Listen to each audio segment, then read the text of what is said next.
Okay, I want you to just close your eyes for a second. Picture this. It's 1989. You're looking at the Soviet Union. Right. And it is this colossal, immovable object. It covers 11 time zones. It's got the biggest nuclear arsenal on the planet. The KGB is everywhere. It feels eternal, right? Oh, absolutely. It feels like a permanent fact of life. Yeah, If you were a betting man in 1989, you would not bet against the Kremlin. exactly. But then you blink. 2 years later, it's gone. Just gone. Physically erased from the map. The red flag comes down. The whole thing just dissolves into 15 different countries. It's still the greatest geopolitical magic trick of the 20th century. And for 30 years, we've all been told this very specific story about why. You know, we're told it was the economy, the empty grocery shelves, or it was politics, Gorbachev and his reforms, or Reagan and the Cold War. The standard Western textbook explanation, yeah. Right.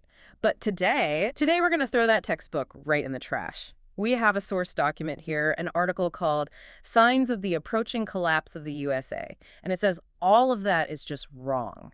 It really is a fascinating piece of analysis. It argues that economics and politics are just noise.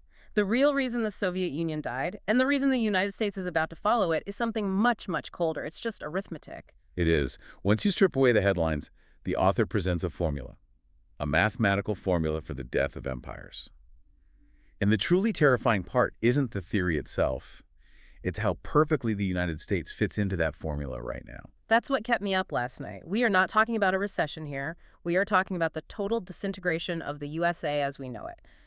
So our mission today is to walk through this author's logic step by step. We need to understand the mechanics. And we have to be clear from the start, this isn't some vague prediction.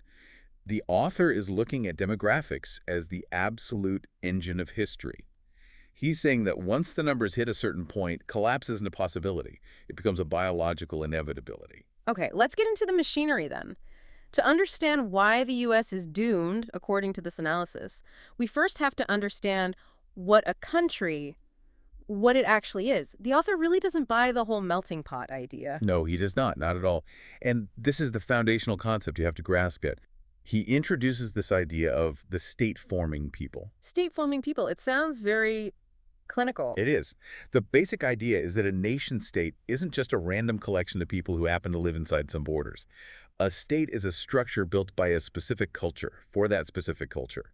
It has an owner, historically speaking. So in this view, France is just the political expression of the French people. Exactly. And Russia is the expression of the Russians.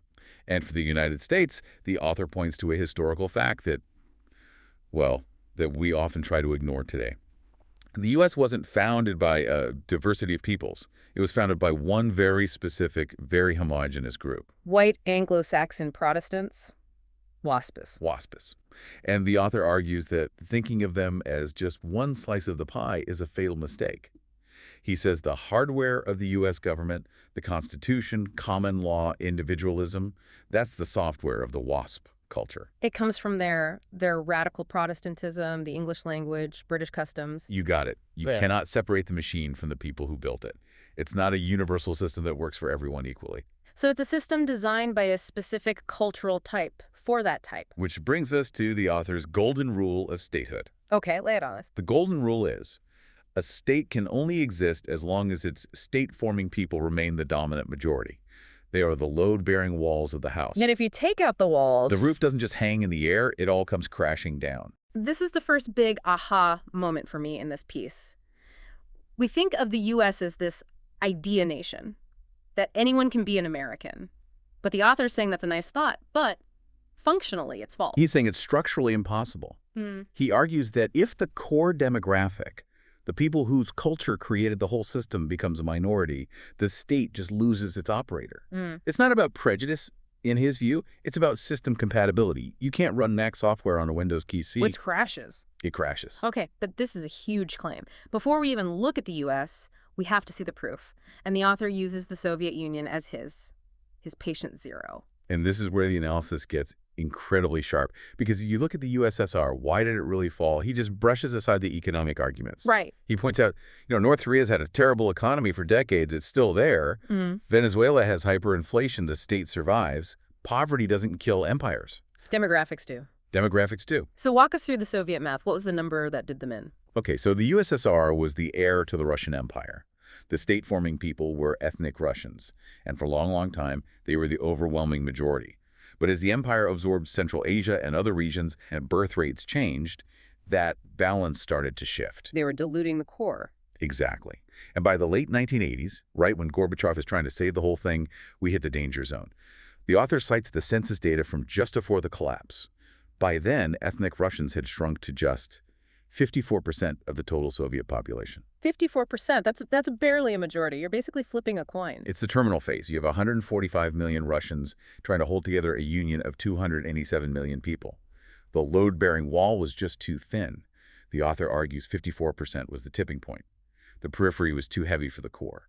This completely reframes the collapse. We think of it as a failure, a tragedy for them, but the author is suggesting it was actually a survival strategy. That is the brilliant insight here. He suggests the Russian elite realized the math was against them. They saw that if they tried to hold the Union together, the Russian identity would eventually just be washed out by the faster-growing populations in the South. So they didn't lose the empire, they amputated it, they cut off the sick limbs to save the body. It was a strategic amputation. Russia let the other 14 republics go. And look at the result. In modern Russia today, ethnic Russians make up about 78% of the population. So they went from a dangerous 54% back up to a safe 78%. They restored their safety margin. They became a stable nation-state again. According to this theory, the collapse wasn't a failure. It was a success. Okay, that's the historical precedent. The logic is it's solid. 54% is the death line. Now, I'm looking at the U.S. numbers the author provides here. This is where it gets really uncomfortable. If 54% was the tipping point for the Soviets, where is the United States right now? The author pulls his data directly from the 2020 U.S. Census. He calls this the smoking gun. According to those results, the share of the white non-Hispanic population in the United States has dropped to 57.8%. 57.8%. And falling fast. That is terrifyingly close to the Soviet number. It's effectively the same number. We are talking about a 3-point difference. We are standing on the exact same precipice the Soviets were standing on in 1989. The math is identical. I want to clarify something because the author is very, very specific about who counts here. When he says white non-Hispanic, he is drawing a very hard line. He is. And you have to follow his logic to see the prediction. He explicitly says that Hispanic whites, African Americans, Asian Americans, even if they're citizens, even if their families have been here for generations, they do not count as the state-forming people. And his reasoning isn't about, who's a better American. No, not at all. It's about what he calls civilizational types. He says that African American culture, Latino culture, Chinese culture, these are distinct civilizations. They have different roots, different traditions, different views on family and the state.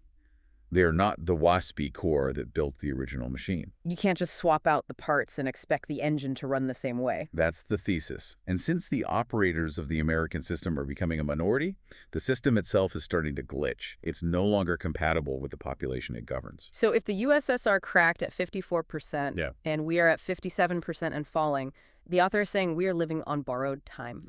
We are past due. The structural integrity is gone. The author argues that the U.S. is essentially a zombie state right now. It looks alive, but the internal organs have failed. Which brings us to the symptoms. Because if this is true, we should be seeing massive instability. And, well, you look around. Exactly. The author says, stop looking at the news as politics.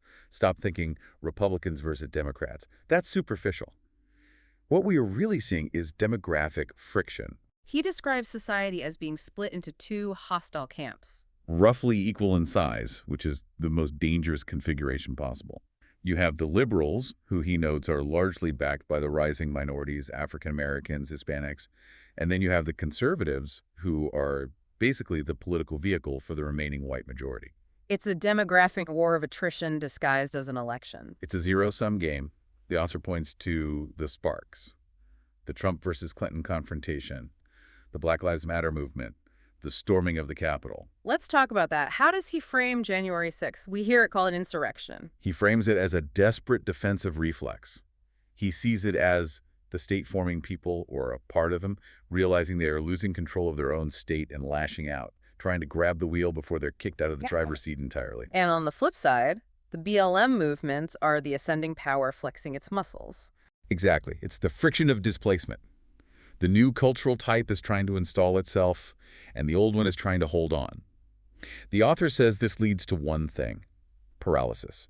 The state just stops functioning because there's no longer a consensus on what the state even is. So the gridlock, the hatred, this isn't just bad partisanship. It's the inevitable result of having no clear demographic majority. The center cannot hold because the center no longer exists. Okay, so we're stuck. The numbers say we can't go back, but we can't seem to move forward either. This brings us to the author's prediction. What happens next? This is the most crucial part of the document. The author predicts a reformatting of the United States. Reformatting. That sounds so clinical. It's right back to the Soviet model. She believes the American ruling elite, who are still overwhelmingly the descendants of those original WASPs, will not just hand over power. Power doesn't commit suicide. Never. So instead, they will initiate a separation. The author predicts the U.S. will literally separate from the regions dominated by other cultural types. So we're talking about actual secession, changing the map. We are. He explicitly lists states where whites are no longer the majority. California, Nevada, New Mexico, even Texas. Texas, wow. We think of Texas as the heart of real America. Politically, maybe? Yeah. Demographically. The author points out that whites are no longer the majority there. The prediction is that these border states, these rim states, will not be part of the new reformatted America. They'll be amputated, just like the Central Asian republics were amputated from Russia. Precisely.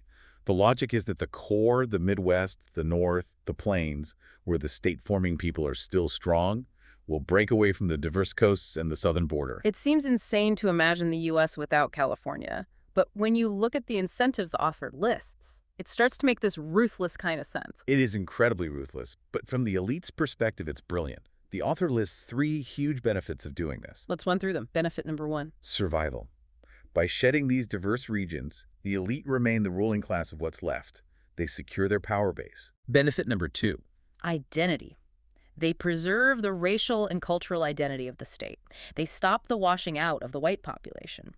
By shrinking the borders, they artificially restore their majority, just like Russia did. They create a smaller but much more cohesive state. And number 3. This one hits the wallet. Economics. The debt. The U.S. is sitting on over $30 trillion in debt. It is unpayable. It is a mathematical impossibility. And a collapse is a convenient way to handle that. Think of it like a corporate bankruptcy. When a company splits, who says the new company has to honor all the debts of the old company? If the United States dissolves and reforms, it's a chance to wipe the slate clean. The ultimate get-out-of-jail-free card. Exactly. You shed the financial and demographic liabilities, and you keep the core assets. The author implies this solves everything. The political gridlock, the economic burden, the culture war in one single stroke. It's chilling because it sounds so logical. We always assume bigger is better for empires, but he's arguing that at a certain point, shrinking is the only way to survive. That is the lesson of the Soviet Union. If the USSR had tried to hold on, the core would have rotted away. By letting go, the Russian core survived. The author is telling us the U.S. is about to learn that exact same lesson. So this reformatting, it's not a disaster in the author's eyes. No, it's a necessary surgical procedure. It'll be painful, yes, there will be chaos. But it is the logical, inevitable step for the survival of the core American identity. That is a lot to process. It forces you to look at the map completely differently. It forces you to stop listening to the rhetoric and just start watching the numbers. So for the listener right now, what does this mean? Are we talking 50 years or? The author emphasizes the proximity. Remember, the USSR collapsed just 2 years after hitting that 54% mark. We're at 57.8 and dropping. We are not looking at the distant future. We're looking at tomorrow. We are living on the eve of fateful events. That's the phrase he used. And honestly, the math supports him. When you see a polarized election map, a riot over cultural issues, that's demographics. When you see the elite acting in ways that seem divisive, they might be preparing lifeboats. The transition has already begun. The only question left is how messy the amputation's going to be. Well, I have to say, this deep dive has completely changed how I'm going to watch the news tonight. It's provocative, it is terrifying, but the clarity of the argument it's undeniable. It is. Once you see the demographic gears turning, you can't unsee them. The author shows us that history isn't random, it's calculated. And the calculation says we are at the end of an era. Indeed. Thanks for listening. Keep your eyes open, watch the map, and remember, sometimes the scary stories are just math. We'll catch you on the next deep dive.